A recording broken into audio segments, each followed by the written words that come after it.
Salut à tous. Alors aujourd'hui je voulais vous parler un petit peu potager car moi c'est la première fois de toute ma vie que je vais faire un potager. Les seules choses que j'ai déjà plantées c'est quelques aromates, tester deux trois trucs, mais bon franchement c'était pas la folie, pas de quoi devenir autonome ni rien. Donc j'ai pas de connaissances du tout, mais vraiment aucune.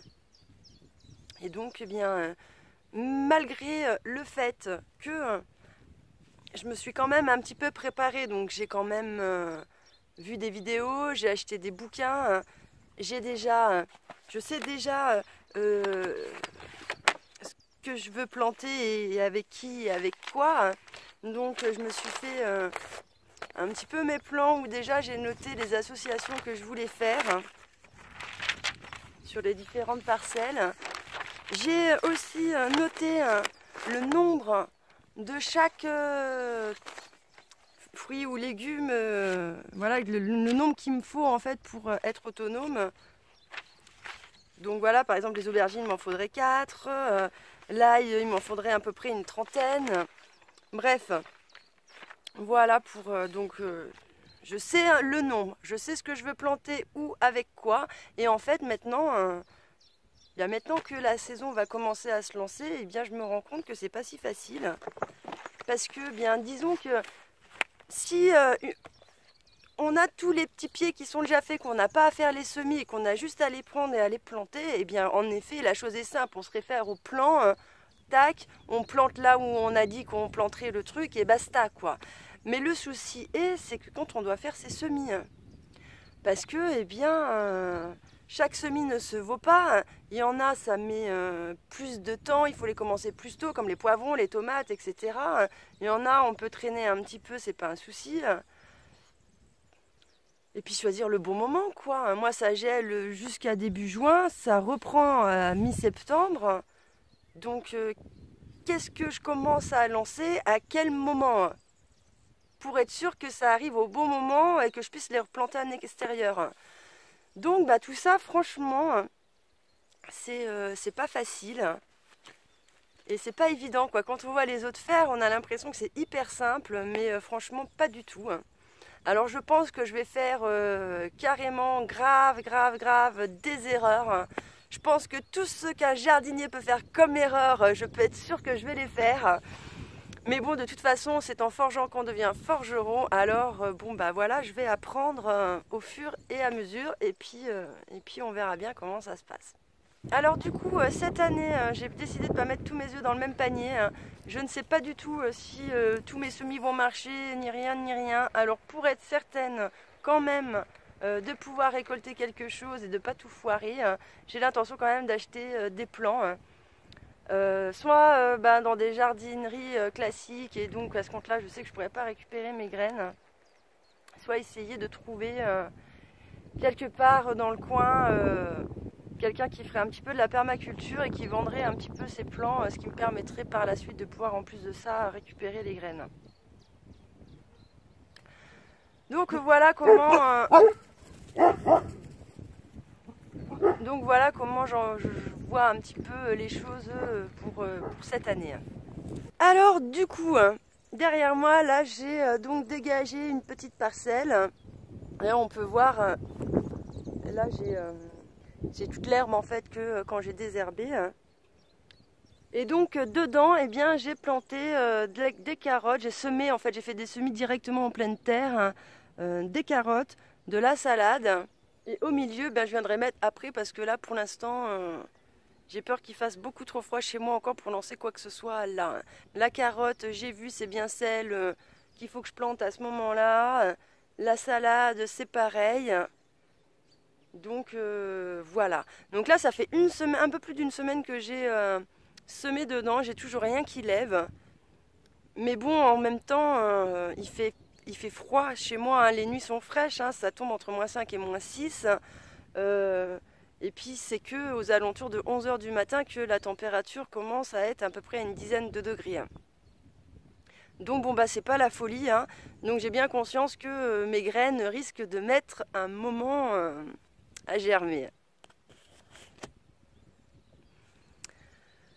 Donc bon ben... Et puis en même temps, eh bien, je sais pas si j'ai fait mes semis correctement. Hein. Parce que bien, quand on n'a jamais fait de semis, même si on voit les autres faire, quand on est face à sa planche de culture, et ben c'est pas la même. Alors bah, j'ai semé ça bah, bah, à la sauvage, on va dire, mais bon, comme j'ai pu, quoi. Voilà, comme j'ai pu. Et puis ma foi, on verra bien ce que ça donne.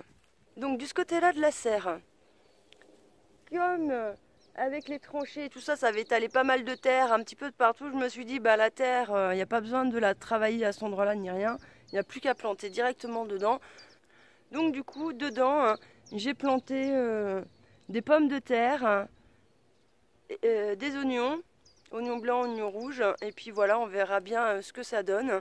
L'année dernière, j'avais fait un test des pommes de terre directement posées sur l'herbe et recouvertes d'une bonne couche de foin, parce que c'est tout ce que j'avais tout ce que j'avais le temps de mettre en place. Je me suis dit, j'allais être tellement, j'étais tellement occupée de toute façon par construire l'habitat, etc., que je m'étais dit, les pommes de terre, il n'y a pas rien à faire dessus, je plante, je couvre et on verra bien. Donc j'ai quand même récolté pas mal de pommes de terre, ça a été cool malgré le fait que j'ai eu une grosse attaque de doryphores. Mais bon, ça m'a permis de pouvoir un petit peu les observer et de voir en fait toutes les étapes de transformation. Je les ai vus copuler, j'ai vu après donc les œufs, j'ai vu les larves et comment elles bouffent et tout, comment elles se transforment et tout ça, j'ai trouvé ça plutôt intéressant. Donc du coup ma récolte de pommes de terre a quand même été moindre comparée à si j'avais pas eu cette attaque, ce que j'aurais pu avoir. Mais bon, je sais que ça marche bien. Donc du coup cette année, eh bien, j'ai refait pareil sous le foin, directement comme ça posé sur la terre. Et voilà, on verra cette année ce que ça donne. Je me suis tentée de faire des semis. Les semis de tomates, concombres, melons, poivrons, piments et tout ça. Alors j'ai conscience que, vu dans le climat dans lequel je suis, je pense que c'est clairement trop tôt. Mais en fait, il se trouve que j'ai un pote qui m'a prêté une mini-serre, là, comme ça.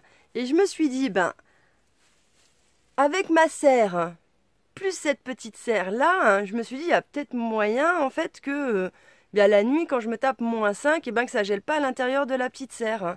Du coup, je me suis dit, allez, je vais tenter. Et puis, on verra bien ce que ça donne.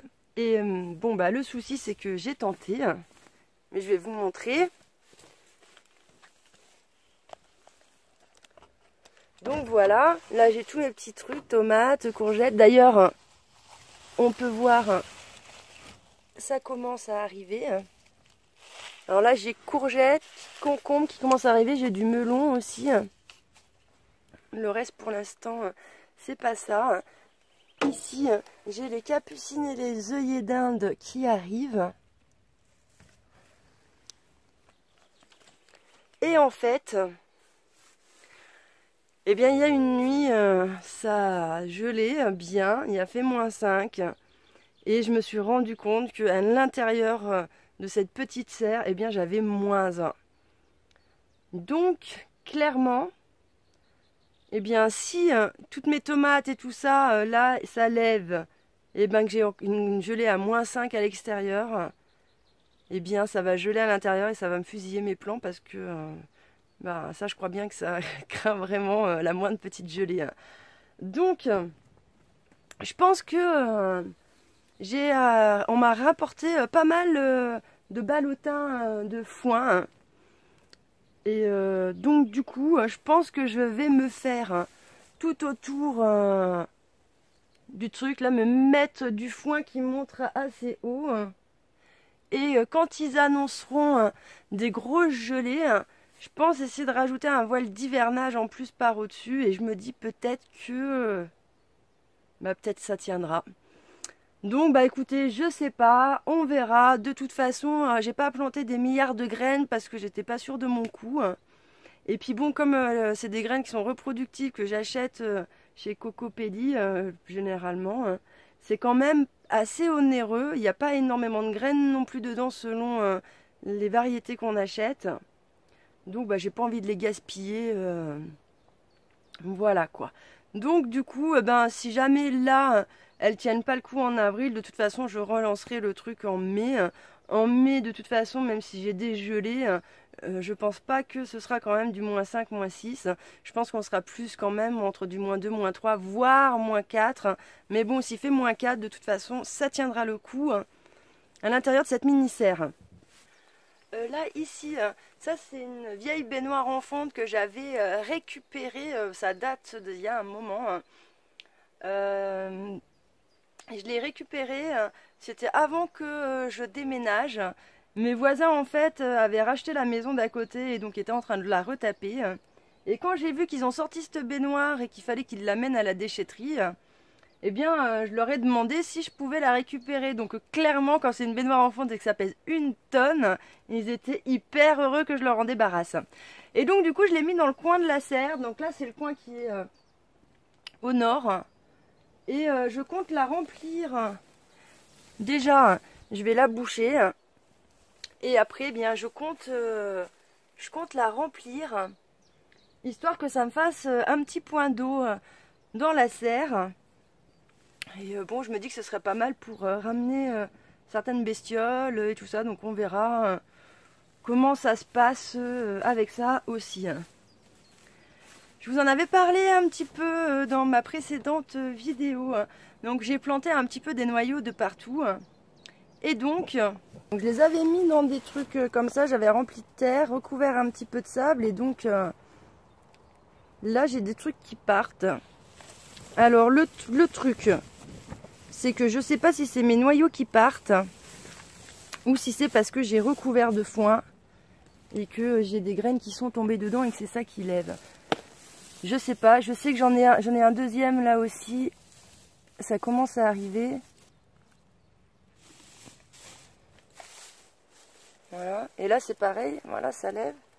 Donc je sais pas si c'est les graines qui sont retombées dans le foin, qui sont en train de lever, parce qu'à la base ils ont quand même passé tout l'hiver dehors, recouverts de foin et tout, alors... Mais alors je sais pas, je me dis c'est peut-être une possibilité que ce soit pas en fin de compte mes noyaux là qui arrivent. Mais bon écoutez ça c'est pareil. Je verrai bien d'ici quelques temps ce que ça donne. J'ai également récupéré cette serre. Alors c'est une vieille serre. C'est pas du tout la même qualité que l'autre. Hein. Mais bon voilà, elle a été un peu toute défoncée. Donc je l'ai récupérée gratos. Donc on peut voir, même vous allez mieux voir. Là, voilà, c'est vraiment, voilà, elle est défoncée un petit peu. J'ai récupéré cette serre, je l'ai mesurée et j'ai réussi à trouver une bâche qui va pile poil dessus. Donc, bon, bah clairement, c'est pas non plus la même qualité que celle-là. Hein. Là, c'est des bâches armées. Bon, je sais que ça tiendra pas énormément dans la durée, donc du coup, j'ai racheté des fils d'eltane pour les tirer tout le long pour essayer de conserver cette toile le plus longtemps possible. Bon, sachant que franchement je ne l'ai pas payé hyper cher non plus, donc bon, si elle me fait qu'une année, voire 2 ans, c'est pas bien grave. Et je me dis ça va me faire un autre espace en plus pour pouvoir cultiver. Donc bon, bah ça c'est cool, ça fait plaisir quoi. Et donc ici, eh bien je me suis fait une petite jardinière. J'ai l'intention de m'en faire encore... quelques-unes là et puis dedans voilà je compte planter un petit peu d'aromates. Là je vais planter les menthes et puis dans les autres je planterai d'autres aromates. Donc voilà, ça avance doucement mais sûrement et donc voilà, je partagerai un petit peu avec vous toutes mes erreurs de débutante et puis bah, peut-être que j'aurai de votre part de précieux conseils. Eh bien écoutez, je vous remercie de m'avoir écouté et je vous dis à bientôt dans une prochaine vidéo.